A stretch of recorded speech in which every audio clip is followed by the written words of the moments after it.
Les titres principaux, la diaspora a une opportunité unique de laisser sa marque sur la croissance et le développement national en cours, a noté le président Taye Asselassie. L'Éthiopie et l'Iran ont convenu de coopérer davantage dans le cadre de la coopération Sud-Sud.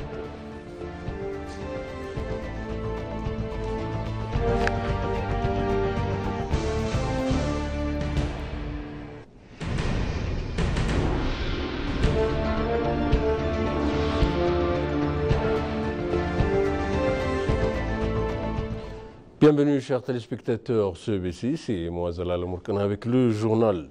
Le président Taye Asselassie a relaté que la diaspora a une opportunité unique de jouer son rôle dans les activités de croissance et de développement actuelles enregistrées en Éthiopie. Le président Taye a noté que les membres de la diaspora vivant à New York et dans ses environnements sont venus dans notre pays et ont visité le Palais national. Ils ont dit dans un message sur leur page de réseaux sociaux qu'ils vont souhaiter le bienvenu.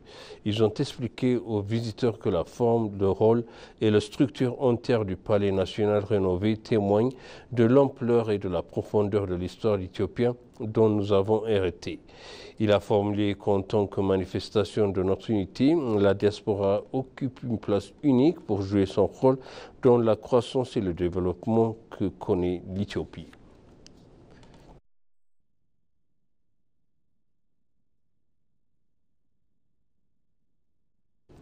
Le ministre d'État des Affaires étrangères, l'ambassadeur Musgano Arga, a reçu le député aux affaires consulaires, parlementaires et des Iraniens et étrangers du ministère des Affaires étrangères d'Iran, Vahid Jalalzadeh.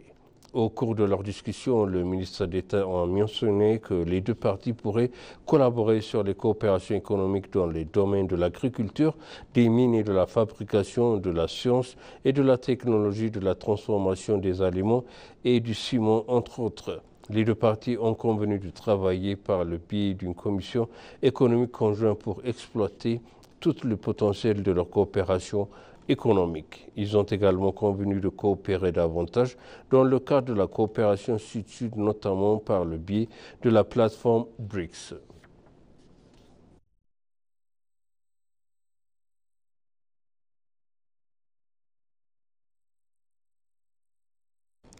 Les membres du Parlement iranien ont déclaré qu'ils comprenaient l'unité et l'héroïsme des Éthiopiens à travers l'histoire d'Adwa. Il convient de noter qu'une délégation conduite par le président du Parlement iranien Mohamed Ghalibaf est arrivée à Addis Abeba pour une visite de travail.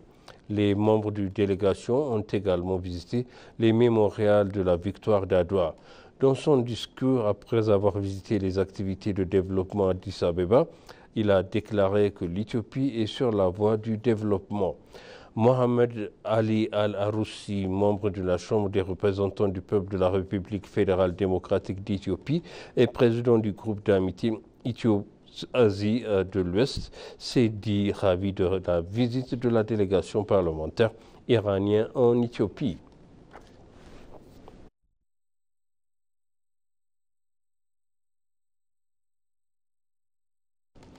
Le ministre des Finances Ahmed Shideh a tenu une réunion de haut niveau avec le vice-secrétaire général des Nations Unies, Amina J. Mohamed. La réunion a porté sur l'accélération de la mise en œuvre des objectifs de développement durable ODD au niveau national, a-t-on indiqué. Le ministre Ahmed a donné un aperçu de stratégie de l'Éthiopie pour améliorer la réalisation des ODD, soulignant la nécessité d'une coordination renforcée et d'une mobilisation accrue des ressources. Les deux responsables ont souligné le rôle essentiel de la collaboration entre le gouvernement éthiopien, l'équipe des pays des Nations Unies, en Éthiopie, la Commission économique des Nations Unies pour l'Afrique et le bureau du coordinateur résident des Nations Unies pour aligner les initiatives ODD sur les priorités de développement local. Le ministre des Finances a en outre exprimé la profonde gratitude de l'Éthiopie pour les efforts annexants d'Amina Mohamed visant à faire progresser les objectifs de développement régionaux et mondiaux. L'Éthiopie compte 26 agences des Nations Unies, l'une des plus grandes universités au monde.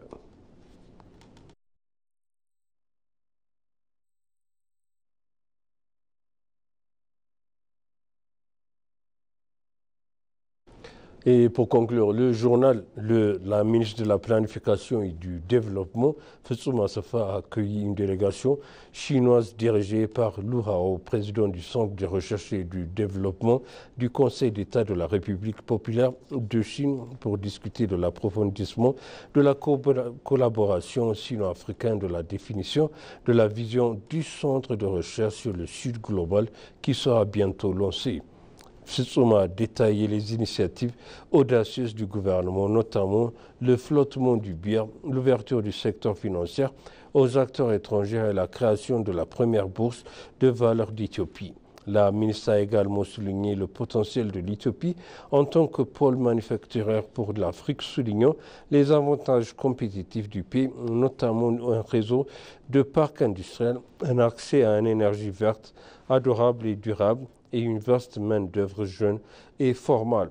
Lu Hao a exprimé son administration pour les réformes audacieuses et la vision stratégique de l'Éthiopie, saluant la recommandation complète présentée par le ministre Fetsum.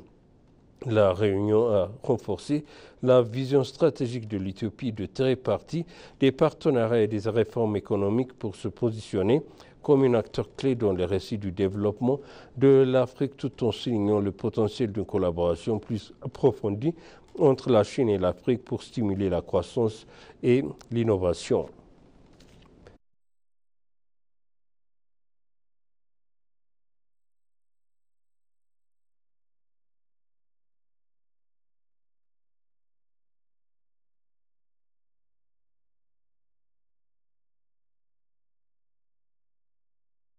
Et maintenant, je répète les titres principaux. La diaspora a une opportunité unique de laisser sa marque sur la croissance et le développement nationaux, encore à noter le président Taye Asselassie.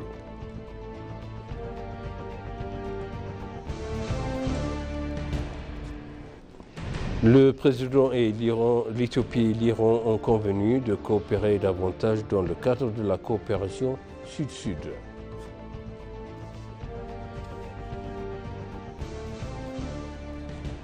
Chers téléspectateurs, ainsi s'achève le journal. C'était moi, Zala Ramorkana, avec vous. Une bonne suite de programme.